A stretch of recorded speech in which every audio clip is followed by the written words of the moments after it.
करताली दिए एक बार अभिनंदन जानानो हो।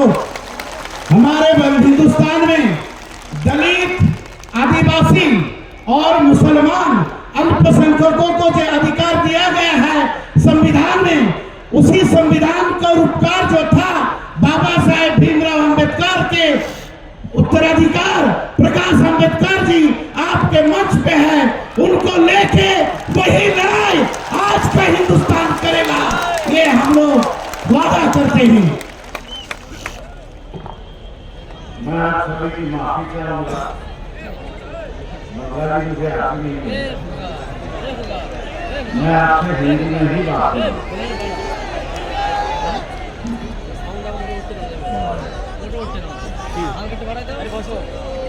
इंडियन सेक्युलर वर्ल्ड के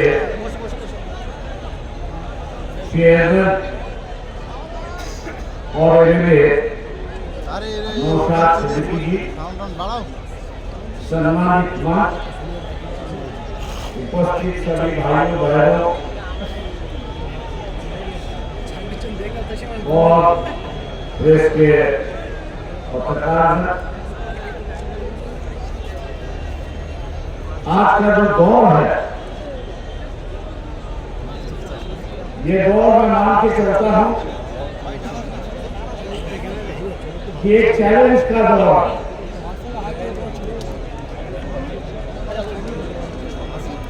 लेकिन हमारा चैलेंज किसके साथ? हमारा विरोधी कौन है?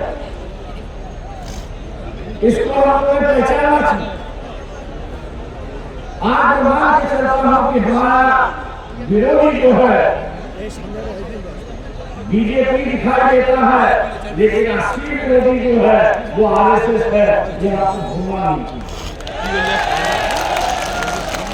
असली विरोधी जो है वो आरएसएस है, उनकी विचारधारा। बीजेपी तो एक मुखौटा है और उस मुखौटे के माध्यम से, उस मुखौटे के माध्यम से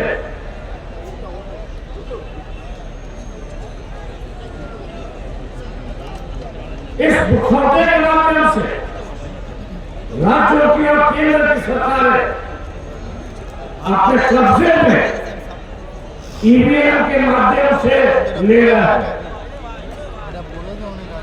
ये ईवीएम पर हम लोग हटाते नहीं, ये ईवीएम पर हम लोग हटाते नहीं, तब तक ये लड़ाई कठिन है, ऐसा मैं मान के चलता हूं। और हम लोग को सतर्क रहना चाहिए। ऐसा मानना एक 20 में जो है हम लोगों ने जुलूस निकाला, उस जुलूस की जो डिमांड थी, जो मांग थी, वो यही था कि ये जो आरएसएस है, ये अभी तक इसका पंजीकरण क्यों नहीं हुआ, ये रजिस्टर क्यों नहीं हुआ? क्या ये कानून के ऊपर है? क्या ये देश से मानती है, नहीं मानती है? एक बहुत हमको खड़ा किया है और मैं मान के चलता हूं हिमेश बेनीवाल में भी आप अगर इस इशू को उठाएंगे कि छोटी से छोटी संस्था है वो अपने आप को पंजीकरण करती है, रजिस्टर करती है, लेकिन आरएसएस क्यों नहीं करती?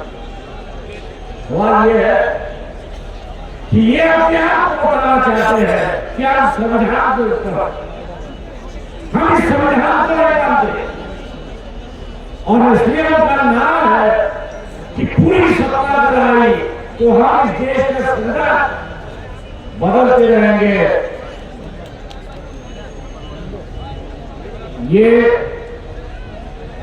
एक सबसे बड़ा चैलेंज है, ऐसा मैं मान के चलता हूं। ये उनकी जो शपथ है 1950 में जब संविधान स्वीकारा गया तब उन्होंने ली। इस देश में 14 अगस्त पाकिस्तान का स्वतंत्र दिन है, 15 अगस्त जो है वो भारत का स्वतंत्र देश। आरएसएस ने 14 अगस्त के दिन होली मनाई थी और 15 अगस्त के दिन इन्होंने काला दिन को समाप्त। ये इतिहास ये आपने काला दिन क्यों माना? इस देश में जो घटना हुई कि देश का स्वतंत्र दिन काला दिन मनाने की जो परंपरा आई, वो परंपरा आरएसएस से शुरुआत होती है। यह हमको ध्यान रखना है। दोस्तों, आदिवासी समुदाय से मैं कहूंगा कि 70 साल आजादी के 70 साल में, लेकिन 70 सालों में जो बाबा साहब ने कहा था कि आदिवासियों को हिंदू कानून लागू नहीं होगा, क्योंकि उनकी परंपरा जो है, उनकी नीति जो है, उनका कल्चर जो है वो अलग है और इसलिए एक अलग से आदिवासियों के लिए कानून होता है। जितने भी आदिवासी नेता बैठे हुए हैं उनसे आग्रह करना, जितने भी आदिवासी नेता हैं उनसे आग्रह करता हूं कि इस देश के अंदर आपको अगर बिरसा मुंडा की तरह, इस देश के अंदर बिरसा मुंडा की तरह अगर आपकी पहचान बनानी है, अलग से पहचान बनानी है, तो आपको आदिवासियों का सम्मेलन लेकर, आदिवासियों का सम्मेलन लेकर यह मांग करनी होगी कि 70 साल के बाद भी जो कानून आदिवासियों के लिए बना रही है वो इस देश में बनना चाहिए और उसकी हम मांग आदिवासियों ने जिस तरह मुसलमानों ने अपनी पहचान बनाई, जिस तरह मुसलमानों ने अपनी पहचान बनाई है, उसी तरह मुसलमानों ने, उसी तरह आदिवासियों ने भी अपनी एक पहचान बनानी चाहिए। दोस्तों, हम लोग आपस में लड़ते रहे, लेकिन मैं आगाह करना चाहता हूं, जिस तरह से सोशलिस्ट मूवमेंट इस देश के साथ आप सिर्फ सोशलिस्ट का मूवमेंट देखिए, विचार बैठ रहा है लेकिन कार्यकर्ता नहीं। मैं वामपंथियों से भी कह रहा हूं, मैं वामपंथियों से भी कह रहा हूं, एक जवानों का संगठन था, देशवासियों का संगठन था, लेकिन फिलहाल वामपंथी से बोले राजनीतिक सीमित है, एक केरला और एक वेस्ट बंगाल, ये दो राजनीतिक सीमित बैठे हैं। मैं उनसे आग्रह करता हूं, यहाँ देश की हालत को देखते हो, अगर मैं विचारधारा बचाना चाहते हो, इसका विकास करना चाहते हो, तो समझौते की राजनीति के लिए तैयार होगा, वरना दूसरे राज्यों से जैसे अपनी वैसे यहाँ से भी लिखना शुरुआत। मैं लास्ट मानता हूँ, मैं इसको जो है लॉस मानता हूँ, ये बहुत बड़ा नुकसान होगा अगर वामपंथियों की ताकत अगर कम होती है, अगर वामपंथियों की ताकत अगर कम होती है तो ये देश का सबसे बड़ा नुकसान होगा। और इसलिए वामपंथी नेताओं से मैं अपील करता हूँ कि नजाकत को देखिए, वक्त को देखिए और वक्त के मुताबिक चलना सीखिए। बिल्कुल अपनी आइडेंटिटी जो है वो बरकरार रखिए। मेरी बात से हमला हो मिटाने की कोशिश की, लेकिन राज्य में अंदर लड़कों ने अपनी आइडेंटिटी बरकरार रखी। मैं तुमसे कह रहा हूं कि बाबा साहब ने संविधान के माध्यम से इस देश के अंदर जो आर्थिक उत्पीड़न था, आर्थिक लूटपाट थी, उसको रोकने के लिए बाबा साहब ने प्राइवेटाइजेशन को विरोध किया था और पब्लिक सेक्टर को बढ़ावा दिया। प्राइवेटाइजेशन को, प्राइवेट सेक्टर को विरोध किया था और पब्लिक सेक्टर को उन्होंने समर्थन किया था। आज इस देश के अंदर चाहे वो कांग्रेस को सेक्टर में थी तब या बीजेपी हो, अब है ये प्राइवेटाइजेशन की वो महाआंदोलन। प्राइवेटाइजेशन की ओर बढ़ना, इसका मतलब अपनी आर्थिक आजादी खोना। प्राइवेटाइजेशन जैसे जैसे बढ़ता जाएगा वैसे वैसे यहाँ के दबे कुचले हुए आदिवासी, गरीब, ओबीसी, इनकी जो है आर्थिक इंडिपेंडेंस जो है, स्वतंत्रता जो है, वो खत्म हो जाएगी और दोबारा हम लोग कैदी बनाने के लिए तैयार हो जाएंगे।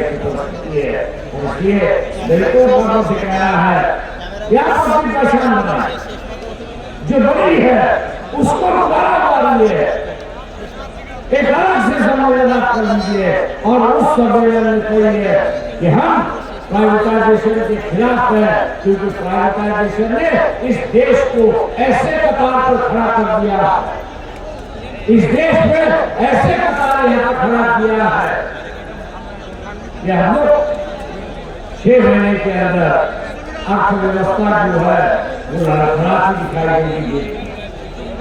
6 महीने के अंदर इस देश की अर्थव्यवस्था जो है वो लड़खड़ाती देखने मिलेगी। ऐसी एक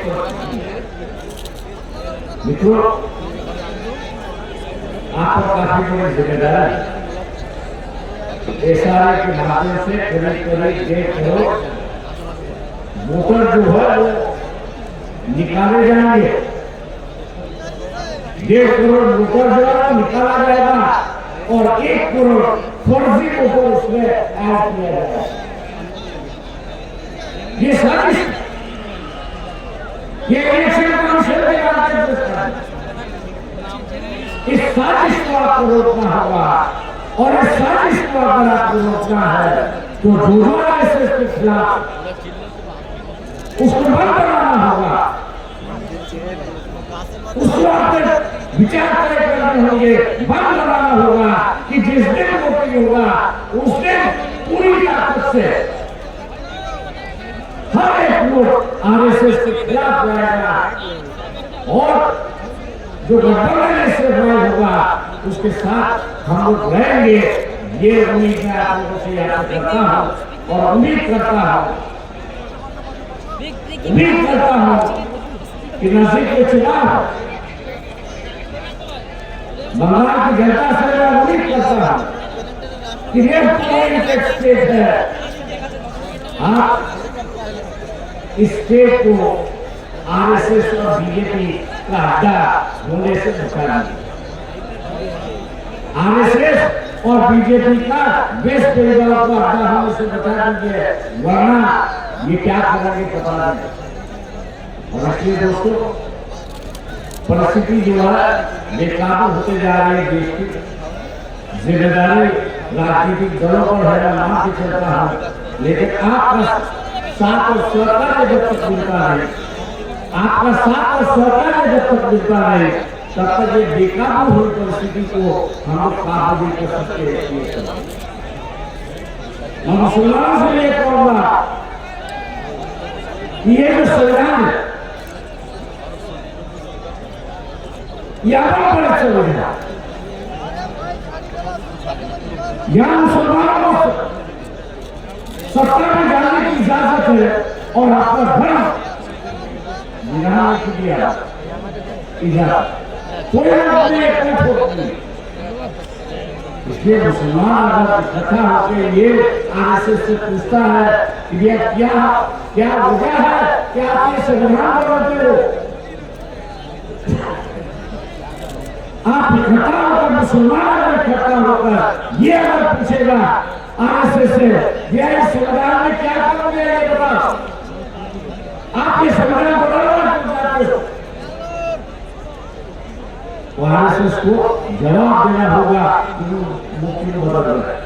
मैं उम्मीद मुसलमानों से करता हूँ वो इस सवाल को उठाएंगे और एक लंबी चर्चा देश में शुरुआत करेंगे और संविधान को और बचाएंगे, ये उम्मीद लेते हुए यहाँ नौशाद सिद्दीकी और उनके सभी साथियों ने मुझे बुलाया, निमंत्रण दिया, सम्मान दिया, मैं उनका दिल से शुक्रिया करता हूँ, आभार मानता हूँ और आपके विदा देता हूँ। खुदा हाफ़िज़।